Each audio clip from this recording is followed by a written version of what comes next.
Welcome to the podcast Selling Real Estate with Kelly Cook, where we will discuss the latest and most relevant business strategies to help you do one thing extremely well: sell more homes. We'll discuss everything from business planning to lead generation and conversion to past client customer service and everything in between. Join us for authentic conversations and nuts and bolts takeaways you can implement into your business today. And now, Selling Real Estate with Kelly Cook.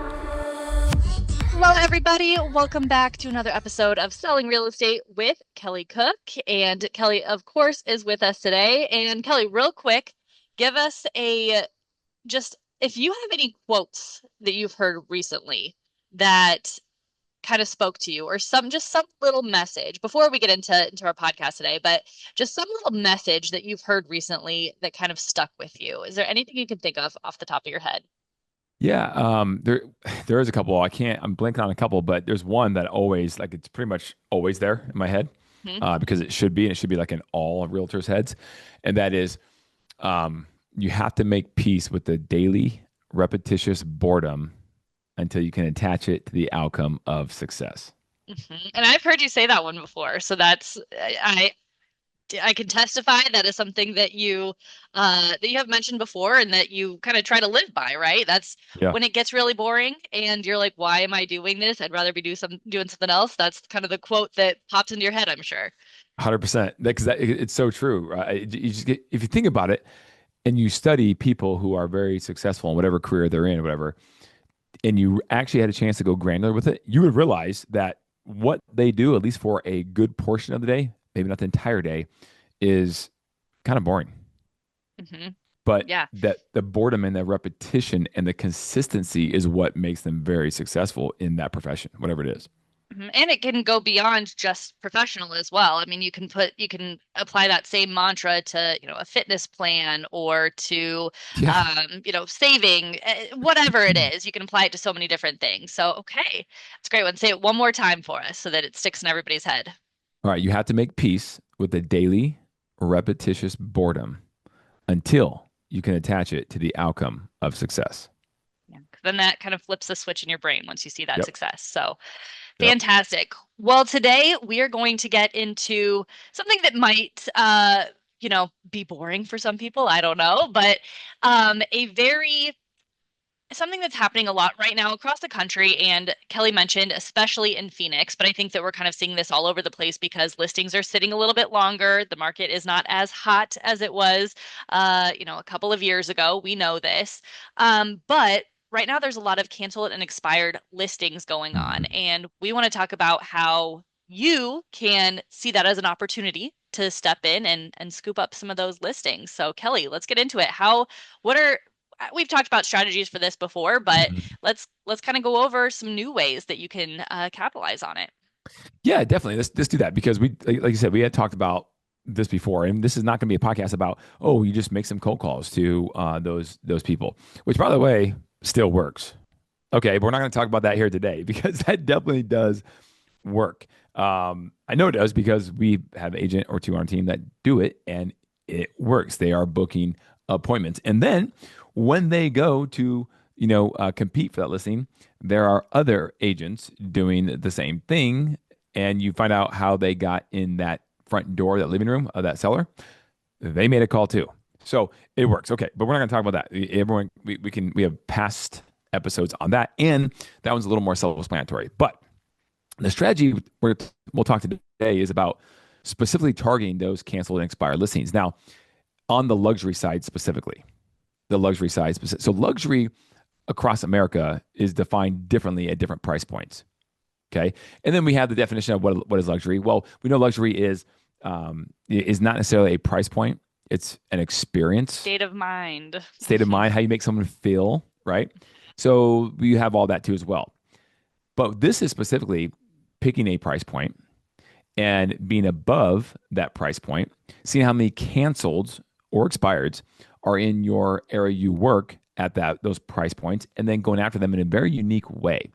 So what we did, we just actually tried this again, because I like to try to, make sure I'm somebody who does what I preach, and I'm not somebody who just speaks on theory, who's never done it.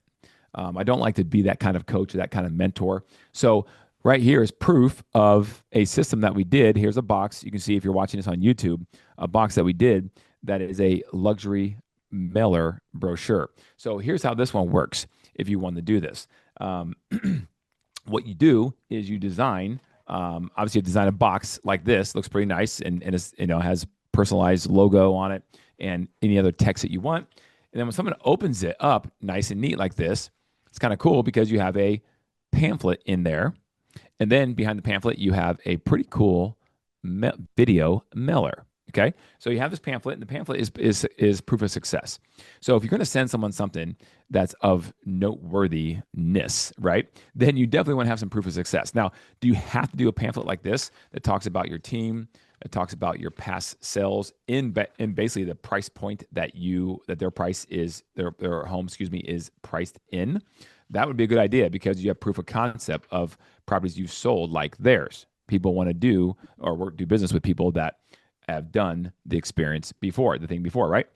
But then, and by the way, if you don't do something like this, that's cool. You can do a trifold, you can do a pamphlet, you can do other brochures, a postcard, but you should have some sort of proof of success on there. Proof of success, right? Social proof. Now, then we designed this video mailer. It's a card. Okay. It's a card that has something on there. We like our YouTube deal. So we have proof of all of our YouTube videos that we've done of properties that we've sold. When you open it, you have a video that starts to play. Whoa, Okay. that is high tech. Yes. So you have a video produced that's really, really cool. So you open it, and now for about a minute to minute 15, minute and a half seconds, you now have the ability to sell to this person in a different way. Okay. You close it, it stops, and you have QR codes in there and ways they can contact you and that sort of thing. But guys, it's different. I heard a long time ago in marketing, you want to be 100% different. It's better to be 10% different than 100% better. Because if you're 100% better, which you very well may be over another agent in your marketplace, but if they don't know you, It's hard to or get the attention. that's it. Or if they don't want to call you for some reason because they don't know you, it's hard to compete. Okay, because the other person already has that in the bag, right? Because they already know them. So this is a way to stand out and do that. And so what we do in this system is we have the stuff that's tangible that we just showed you. Okay, that gets mailed out to the canceled expired listing, and then after that, what we do is we then take a list, we skip trace, and we make sure we get as much information about the homeowner we mail to as possible, like primarily the phone number, and then we call them as well. Now, once they go canceled off the listing or expired, we have this in their mailbox within 1 week. One day would be amazing, not really plausible, right? Because you have the time for the mail. You have to obviously, you can't pull these every day. I mean, you could, but that'd be a lot of work and a lot of oversight. We pull them once a week and then we mail it. So, like, at worst case scenario, someone expires on a Monday, and let's say our day we pull them is a Tuesday, okay? Then we hit them the very next day, which is cool, okay? But what if we pull them on Tuesday and they cancel the week before on a Wednesday? There might be an extra like 5-6 day lag in there. So it's going to be around a week. Okay. And then once they are delivered to them, because we have a personalized message just for you is on this box right here, right?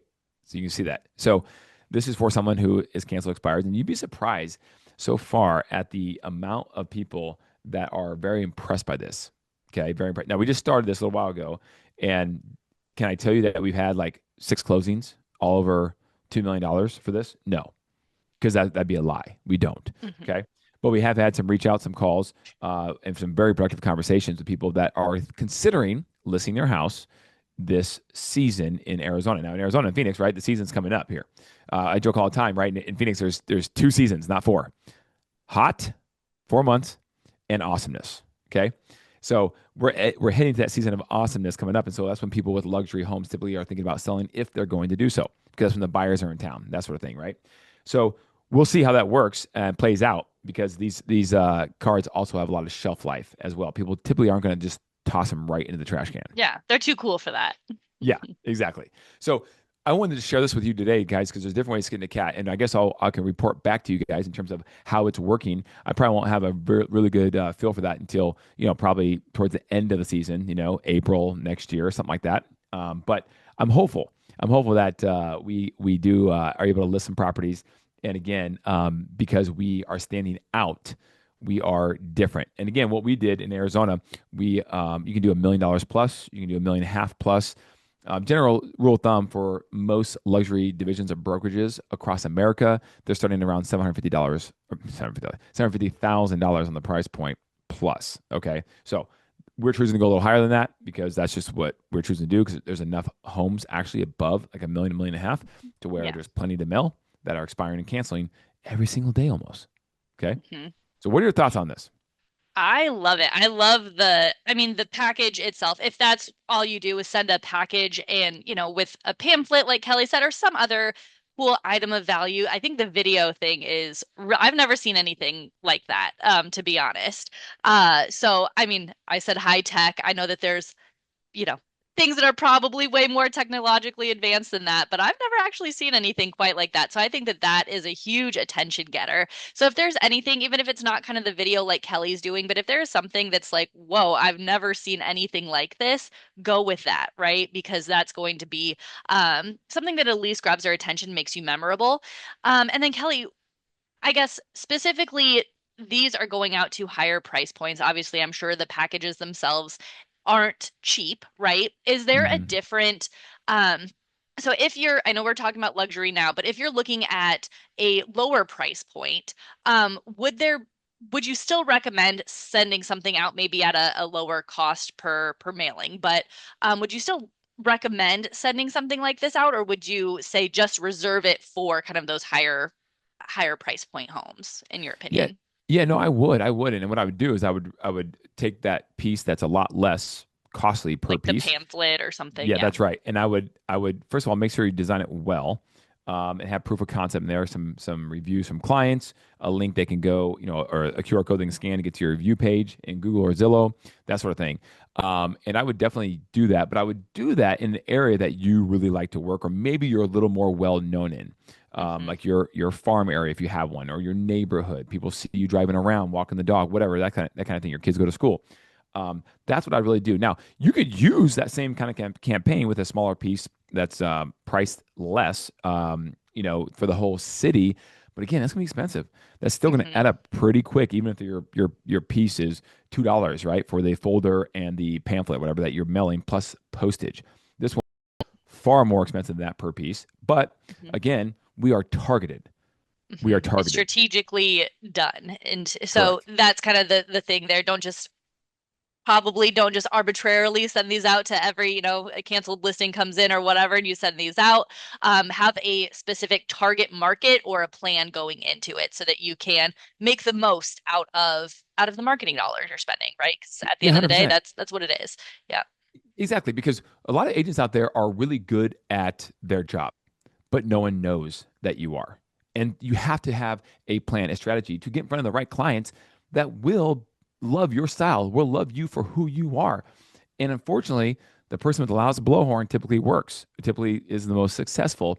And so you have to reinvest in your business on a consistent basis where you're unemotional about it. Whether you have a bad month or a good month, the percentage of what you're reinvesting into your marketing is the same. And when you get the message out to the right audience of who you are and why you're good at your job, it will resonate and you will have business. It just takes a little bit of time. Yeah.